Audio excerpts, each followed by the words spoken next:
under control na ang sunog sa Philippine Maritime Institute College sa Escolta. At live mula sa Maynila, saksi si Micaela Papa.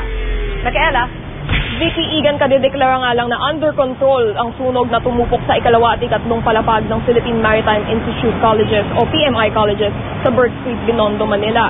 Ayon sa security guard na si Jose Mofeca, pasado alas 9:30 na ng gabi nang marinig siyang may pumutok sa isang opisina sa may mezzanine ng gusali.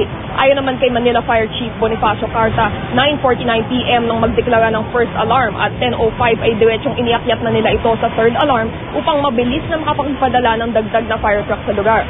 10:08 p.m. naman ay iniakyat na sa ika-4 na alarma ang sunog. Ito ay dahil high-rise at mausok ang gusali, kaya naman hindi agad nakapasok yung mga tauhan ng BFP.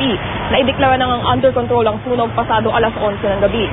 Vicky Igan, patuloy pa rin ang investigasyon sa naging sanhi ng apoy at tinatala din ang kabuang halaga ng ari-arian na napinsala sa sunog.